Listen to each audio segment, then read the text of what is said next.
श्री गणेशाय नमः। नमस्कार दोस्तों चंद्रमा हमारे दैनिक राशिफल में काफ़ी महत्व रखते हैं। 2.5 दिन में चंद्रमा अपना स्थान बदल देते हैं। उस हिसाब से हम पर चंद्रमा का अच्छा या बुरा प्रभाव दिखता रहता है और उसी तरह से हमारा दिन भी गुजरता है। चलिए देखते हैं ये दिन आपके लिए कैसा रहेगा। दोस्तों, इस दिन चंद्रमा आपकी कुंडली में 9वें भाव में रहेंगे। दोस्तों, ये दिन आपके लिए भाग्यशाली रहेगा। इस समय में कर्म कम और लाभ ज्यादा के योग बन रहे हैं। इस समय में आपको भाग्य का अच्छा साथ मिल रहा है। इस समय में आपका हर काम भाग्य के भरोसे पूरा भी हो सकता है। इस दिन आप लकी रहोगे। अपने लक को आजमाने का यह आपके लिए सही समय रहेगा। इस दिन यात्राओं के प्रबल योग बन रहे हैं। यात्राएं होने की पूरी संभावना है। छोटी मोटी कोई ना कोई यात्रा इस समय में हो सकती है। इस दिन आपके बिजनेस या प्रोफेशन के लिए की गई यात्राएं लाभदायक सिद्ध होगी। अगर आप कहीं घूमने के लिए जाना चाहते हैं तो भी समय आपके लिए यादगार सिद्ध होगा। इस दिन धार्मिक यात्राएं भी हो सकती है। इस समय में विदेश सेटलमेंट के भी योग बने हुए हैं। अगर आप विदेश में सेटल होना चाहते हैं तो इस दिन शुरुआत करना आपके लिए काफ़ी अच्छा रहेगा। जो स्टूडेंट्स विदेश में पढ़ाई करना चाहते हैं उनके लिए भी ये एक अच्छा मौका रहेगा। इस दिन आपका मन प्रसन्न रहेगा। आप जोश से भरे रहोगे। हर काम को समय पर पूरा करोगे। रुके हुए पेंडिंग कामों को पूरा करने के लिए ये सही समय है। इस समय में आपके परिवार की ओर से भी आपको पूरा सपोर्ट प्राप्त होगा। इस समय में आपको परिवार का सुख मिलेगा, संतान सुख मिलेगा और दाम्पत्य सुख भी इस दिन आपको जरूर प्राप्त होगा। अगर भाइयों के बीच कोई अनबन चल रही थी तो इस समय में वो अनबन समाप्त हो सकती है। स्टूडेंट्स के लिए भी ये समय हर तरह से अच्छा रहेगा। भाग्य और कर्म दोनों का सपोर्ट इस समय में स्टूडेंट्स को मिलने वाला है। कम समय में आप ज्यादा अच्छी पढ़ाई कर पाओगे। कॉम्पिटिटिव एग्जाम्स देने वालों के लिए भी ये समय उत्तम है। इस दिन आपकी सारी इच्छाएं पूरी हो सकती है। आपके मन मुताबिक दिन व्यतीत करने का मौका आपको इस समय में मिल रहा है। उसका लाभ जरूर उठाएं और जीवन के हर पल का पूरा आनंद लें। यह समय स्वास्थ्य के लिए भी काफी अच्छा रहेगा। इस दिन आप फिट रहोगे, पूरी तरीके से स्वस्थ रहोगे। मन में प्रसन्नता रहेगी और एनर्जी से भरपूर दिन रहेगा। किसी पुरानी स्वास्थ्य परेशानी से परेशान है तो उसका इलाज भी इस समय में मिल सकता है। दोस्तों, चंद्रमा मन का कारक है और चंद्रमा की मजबूत स्थिति आपके मन को प्रसन्न रखेगी। इस समय में आप पॉजिटिव सोच के साथ दिन की शुरुआत करोगे। व्यर्थ के लड़ाई झगड़ों से इस दिन आपका बचाव होगा। हर प्रकार से दिन आपके लिए कामयाबी से भरा रहेगा। इस दिन पीले रंग का अगर आप इस्तेमाल करते हैं तो आपके लिए बहुत अच्छा रहेगा और इस दिन शुभ अंक रहेगा 3 अंक। दोस्तों, इस दिन सुबह टहलने जरूर जाए।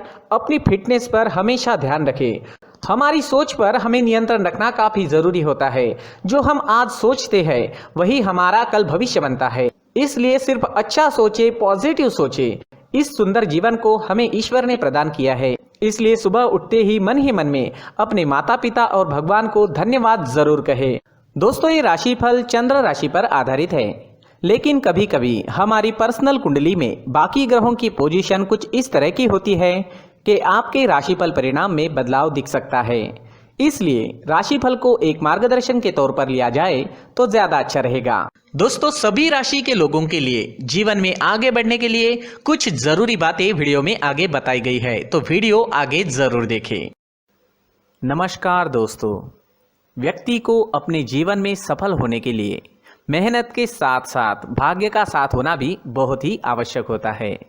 अगर व्यक्ति का भाग्य उसका साथ देता है तो कम मेहनत में ही अधिक सफलता प्राप्त होती है। परंतु कई बार ऐसा देखा गया है कि व्यक्ति के जीवन में कई ऐसी घटनाएं घटित होती है जिसकी वजह से उसको बहुत सारी परेशानियों का सामना करना पड़ता है और इस स्थिति में व्यक्ति को बिल्कुल भी समझ नहीं आता कि ऐसा क्यों हो रहा है। दरअसल आपके घर में ही कुछ ऐसी चीजें होती है जो हमारे भाग्य को प्रभावित करती है, हमारे जीवन को प्रभावित करती है और उन चीज़ों के आसपास होते हुए भी हमें वो चीज़ें नज़र नहीं आती। वह चीज़ें हमारे चारों तरफ एक अजीब सा घेरा बनाकर रखती है, परंतु हम उसको नहीं देख पाते। इन चीज़ों से हमारे घर में और हमारे जीवन में नकारात्मकता फैलती है, जिसकी वजह से हमें नुकसान उठाना पड़ता है, जिसकी वजह से हमें भारी नुकसान उठाना पड़ता है। हम पूरी तरह से कंगाल हो सकते हैं। दोस्तों, काफ़ी लोगों को इस तरह की आदत होती है, कहीं से भी बाहर से आते हैं, कहीं भी जूते चप्पल फेंक देते हैं, कहीं पर भी उतार देते हैं। कुछ कुछ लोग तो घर के एंट्री के मेन डोर के सामने ही जूते या चप्पल डायरेक्टली उतार देते हैं।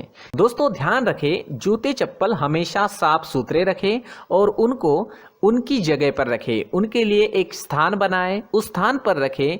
अगर कोई व्यवस्था उनके लिए की है तो बहुत ही अच्छी बात है, वहां पर उन्हें रखें, साफ सुथरा रखें। जूते चप्पलों को उनकी जगह पर कुछ इस तरह से रखें कि वो देखने में भी अच्छी लगे। अगर वो चीजें देखने में अच्छी लग रही है तो फिर उनसे निगेटिव एनर्जी उत्पन्न होने की संभावना बिल्कुल भी नहीं रहेगी।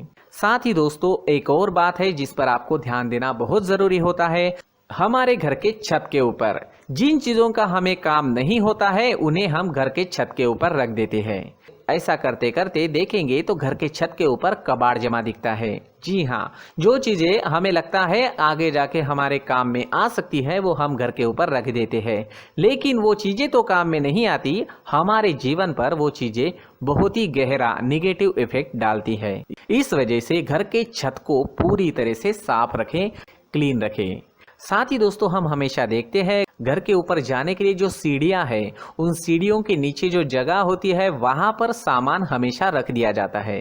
वो जगह ही ऐसी है कि सामान को खींच ही लेती है, वहां पर आपको कुछ ना कुछ सामान मिलेगा ही। अगर हम सीढ़ियों के नीचे सामान रखते हैं तो हमारी उन्नति होना बहुत ही मुश्किल है। साथ ही दोस्तों अगर आपके घर में ऐसी कोई चीज मौजूद है जिसका आपको काम नहीं है, जैसे टूटे फूटे बर्तन, आईना, तस्वीरें, इलेक्ट्रॉनिक सामान, सोफा, कुर्सी, टेबल, पलंग, घड़ी, झाड़ू, गमला इत्यादि, तो आप इन सामानों को अपने घर से तुरंत ही बाहर निकाल दीजिए, वरना इससे आपको बहुत बड़ी परेशानी हो सकती है। आपको ये चीजें कंगाल बना सकती है। तो घर में ऐसी चीजों का मौजूद होना शुभ नहीं माना गया है। इससे धन की देवी माता लक्ष्मी जी का प्रवेश घर में नहीं होता है। इन चीजों से आपके घर में नकारात्मक ऊर्जा का संचार होता है और जिस वजह से व्यक्ति को मानसिक समस्याओं का सामना भी करना पड़ता है। व्यक्ति के मन में चिड़चिड़ाहट होती है और छोटी छोटी बातों पर गुस्सा आने लगता है। आप जो भी कार्य करते हैं उसमें आपका मन नहीं लग पाता है। इस व्यक्ति का जीवन घर में मौजूद इन चीजों की वजह से अंधकार में डूबने लगता है। इसलिए आपको घर में बिना काम की चीजें, कूड़ा कचरा नहीं रखना है। दोस्तों एक और खास बात है, हमारे घर में मकड़ी का अगर जाला है तो वो बिल्कुल भी शुभ नहीं है। जी हाँ, वो अशुभ माना जाता है। घर में मकड़ी का जाला होना अशुभ है। इससे आपके अच्छे दिन भी बुरे दिनों में बदल सकते हैं, क्योंकि मकड़ी अपना जाल शिकार को फंसाने के लिए बनाती है। हर एक चीज हमारे घर की हम पर प्रभाव डाल रही है, तो इन चीजों को ध्यान में आपको रखना होगा। तो दोस्तों कुछ ऐसे छोटे मोटे बदलाव करके हम हमारे जीवन में खुशियां ला सकते हैं, तरक्की ला सकते हैं, धन ला सकते हैं, माँ लक्ष्मी जी का प्रवेश हमारे घर में हो सकता है। तो इन चीजों को जरूर आजमाएं। इस तरह के बदलाव आप आपके घर में जरूर करें। धन्यवाद।